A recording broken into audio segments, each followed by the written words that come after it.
Hello बच्चों, नमस्कार। कैसे हैं आप सब लोग? उम्मीद है बहुत शानदार, जिंदाबाद, जबरदस्त होंगे। बच्चे लोग, आप ये सोचकर परेशान हों कि सर इक्वी परसेंटाइल या नॉर्मलाइजेशन का बहुत ज़्यादा अंतर देखने को मिल सकता है क्या एग्ज़ाम में? तो ये बात डिपेंड करती है कि किस दिन किस तरह का एग्ज़ाम आया है।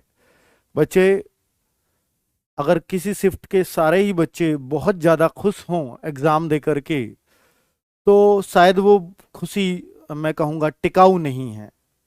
वो इसलिए टिकाऊ नहीं है बच्चों, क्योंकि वो कहीं ना कहीं नुकसान तो कर ही सकती है। और कब कर सकती है वो उसका टाइम है बच्चों, जब जिस दिन रिजल्ट आएगा, जिस दिन आपको पता चलेगा कि यार मेरे तो इतने मार्क्स कम हो गए। इवन कम भी होते हैं बच्चे, आसान शिफ्ट में कम भी होते हैं मार्क्स। तो इसलिए बहुत खुशियां मनाने की जरूरत नहीं होनी चाहिए।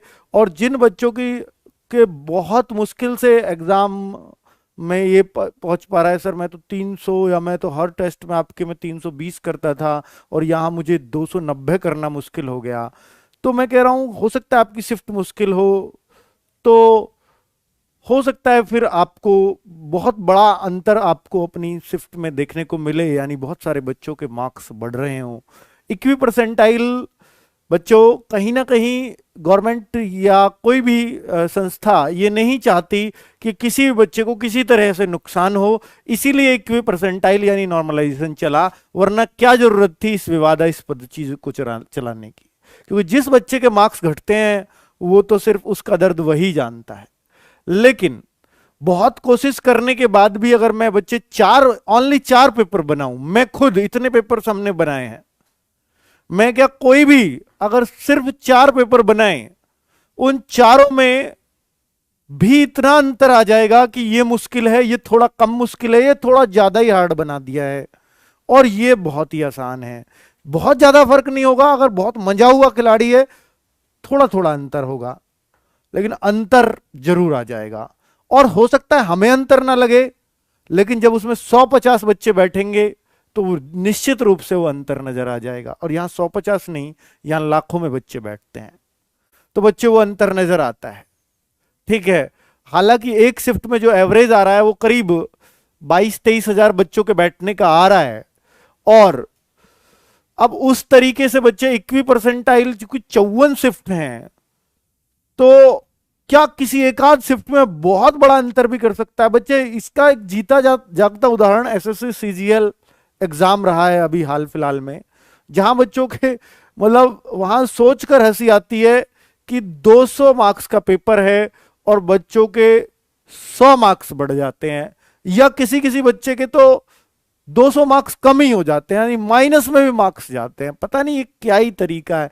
हालांकि वहां जो जेड स्कोर नॉर्मलाइजेशन था, यहां जो यूपी एसआई वाले या भर्ती बोर्ड अपनाएगा, या जो कंपनी ले रही है एग्जाम वो अपनाएगी, तो वो इक्वी परसेंटाइल मेथड अपनाएगी, जिसमें बहुत ज्यादा अंतर शायद देखने को ना मिले।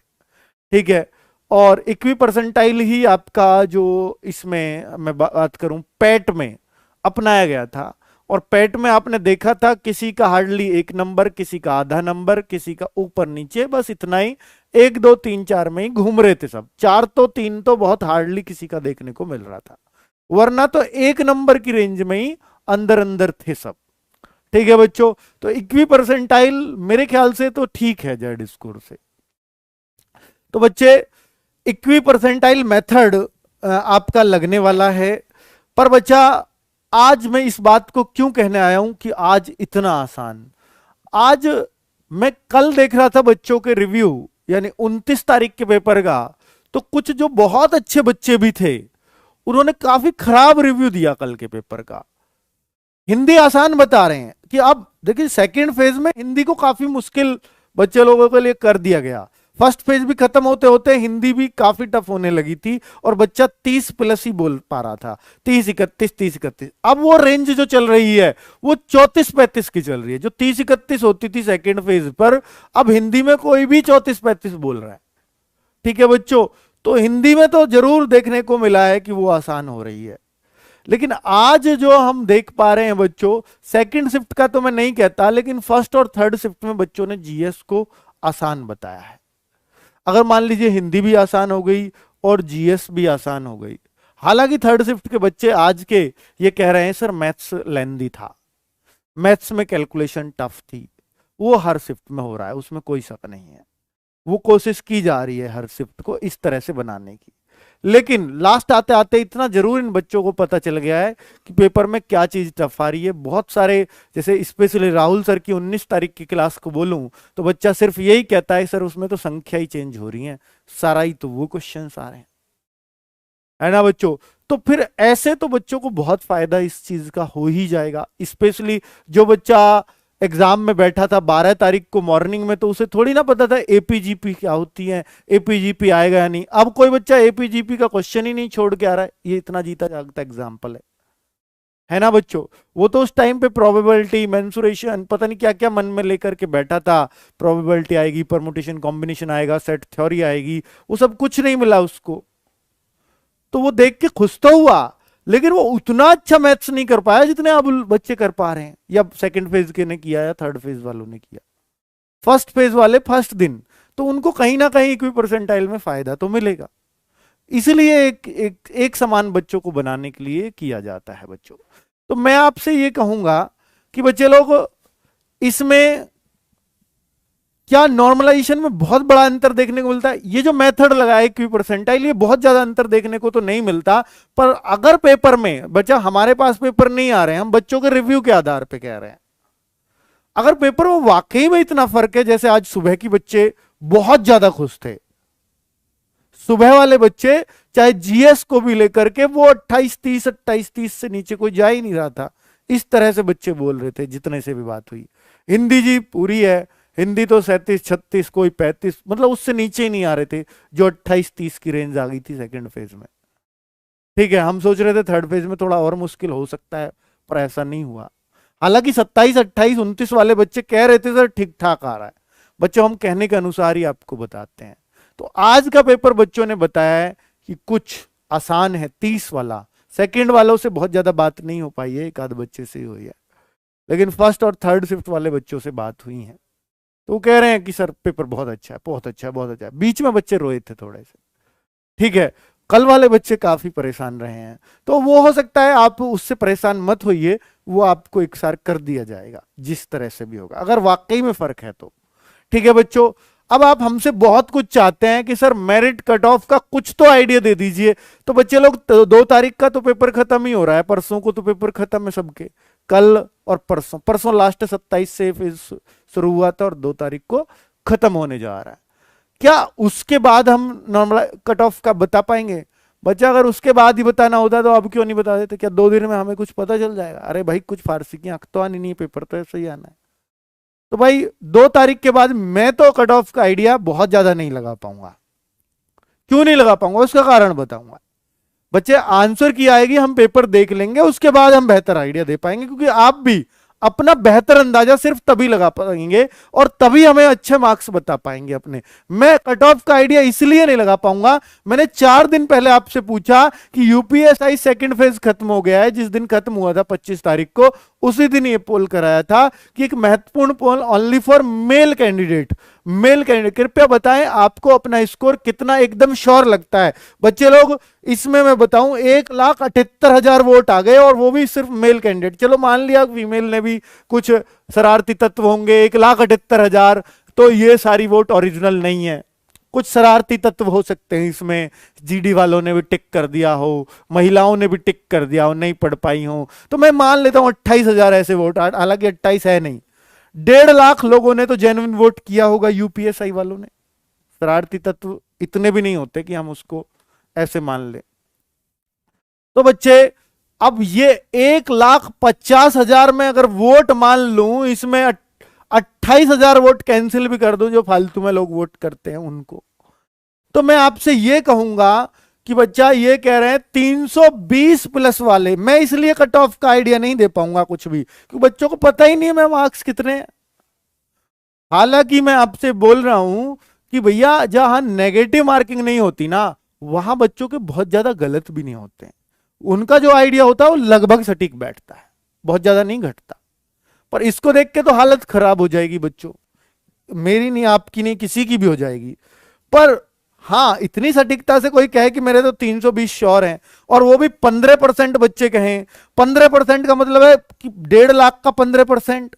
अगर 1.5 लाख का 15% कहूं तो बच्चा 22,500। और जैसा हर बार ये करते हैं 25,000 तो ये रनिंग के लिए ही बुलाएंगे। चलो इनमें कैटेगरी वाइज भी मान लूंगा, चलो कैटेगरी वाइज थोड़ा डाउन भी जाएगी, लेकिन मेल के हिसाब से तो बच्चा 22,500 बच्चे तो ऐसे हैं जिनके 320 प्लस हैं। और ये सिर्फ, और जरूरी थोड़ी सबने वोट कर दिया हो मेरे पास आके।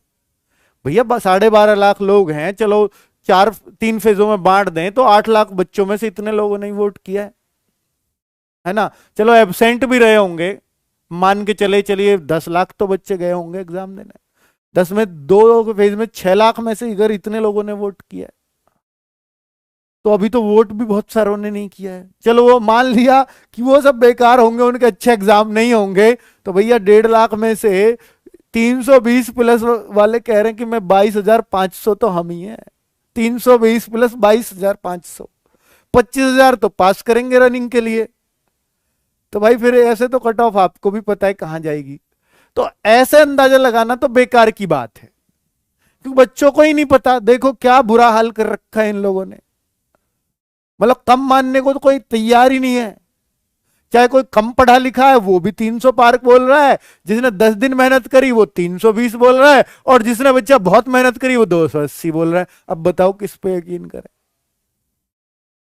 तो भाई अभी कुछ बहुत ज्यादा अंदाजा लगाना बेकार की सी बात हो जाएगी, है ना। तो इसलिए मैं आपसे ये कहूंगा कि अभी आंसर की आने दीजिए, उसके बाद ही अगर हम कट ऑफ बताएंगे तो शायद ज्यादा बेहतर अंदाजा लगा पाए, क्योंकि हम लोग भी अंदाजा ही लगा पाते हैं बच्चे अपने एक्सपीरियंस के आधार पर, बच्चों के एक्सपीरियंस के आधार पर, या बच्चों का ओवरव्यू करके जो भी हम कर सकते हैं वो हम करते हैं अपने स्तर पर बच्चा भगवान तो हम भी नहीं है, कट ऑफ तो हमसे भी बाहर कभी भी कहीं भी जा सकती है बच्चों।